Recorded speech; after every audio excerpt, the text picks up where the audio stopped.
Anong suot ko? Nakapink akong abstract. Ma'am. Hold up po. Huh? Hold up po. Hold up? Eh bakit wala ka dalang armas? Hindi niyo po napapansin. OGT po kasi ako, kaya wala akong armas. O siya, ganun ba? Anong kailangan mo kunin sa akin? Pakilabas na lang po yung wallet niyo. Oh. Ma'am, yung send ko na lang po kaya. Kuya, ano ba talaga? Cellphone o wallet?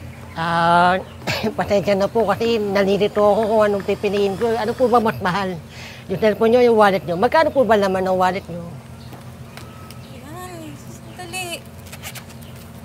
Siguro kulang 15,000. Magkano po yung cellphone nyo? Kuya naman, hindi ko na alam kung magkano yung value nito. Pwede ba? Nagmamadali na ako eh. Sige, wait lang ma'am.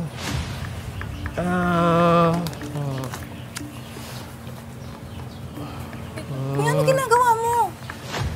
Tinitinan ko po kasi sa marketplace kung magkano yung cellphone nyo ngayon. Uy! Ano ba naman yan? Bakit at tagal-tagal mo? Kaya pa ako dun, oh.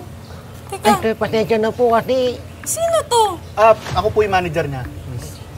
Sir, pasensya na kasi nalilito talaga ako eh. Halika nga rito. Halika dito. Ha?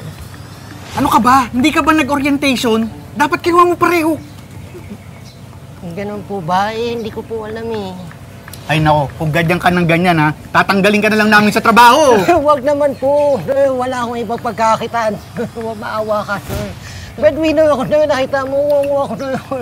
Breadwinner, mungo. Ano miss, patanggal ko na? Palpak eh.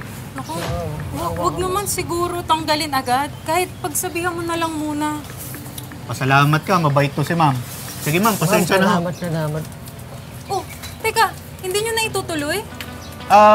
Dahil palpak po tong training namin. On the house na ma'am, hindi na namin kayo hold upin.